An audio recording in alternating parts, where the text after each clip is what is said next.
Here's Polar, just decked out in rain gear. You got to stay dry any way you can. Even the little puppy pads, they get muddy this time of year. So yeah, definitely a good idea. Temperatures, it's going to be on the cooler side. Only 40s really for the entire day. It's going to be feeling like the 40s and 30s with those winds. It's going to be breezy as well. So off and on rain chances. Definitely grab the raincoat as you head out the door. Thank you very much, Polar. Starting off our work week nice and fun. As far as the satellite and radar to the west, I-35 dealing with more of those showers and isolated thunderstorm activity. Zooming in, you can see a little bit more of the light rain in Kasuth County, mostly north of Algona, not quite over Algona just yet. Storm Lake seeing more of that light to moderate rainfall. Further to the south, we've been tracking this isolated thunderstorm. It's really dropped off as far as even lightning activity, and that's a sign of it just losing its intensity. As we continue to track this out through the rest of this morning, by around 7:30 or 7:45, it should really just spread apart and just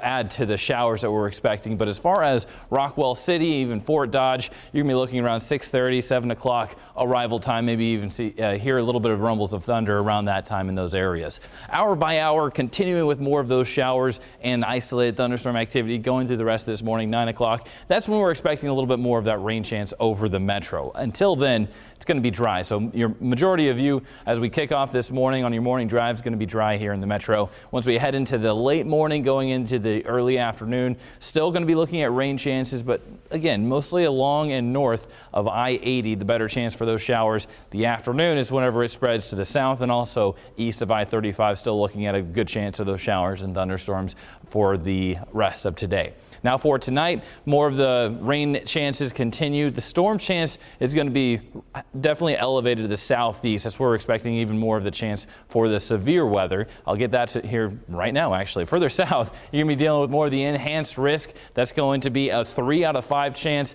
Not the story for us. Notice it's going to be mainly to the southeastern portion of the state, where most of us are going to be just dealing with some garden variety thunderstorms, or not even seeing that type of activity, just looking at rainfall. So that is the better chance for those stronger storms to develop, but that's also where we're going to see the most rain as we go into Tuesday morning. So throughout the day, not too much. We're going to see some areas seeing around 1/4 to 1/2 inch, mostly just north of I-80. As we head into tomorrow morning, a little bit more additional rainfall expected, but that's going to be mainly to the southeastern portion of the state. We're going to even look at a chance for around 1 inch or more. As far as for today, staying in the 40s, breezy. It's definitely cooler with the rain chance. 8-day forecast. We dry things out Tuesday afternoon, setting up for a dry Wednesday, and also for Thursday and Friday, we really clear up, seeing the sunshine and working on some warmer temperatures back in the 60s by Friday and Saturday.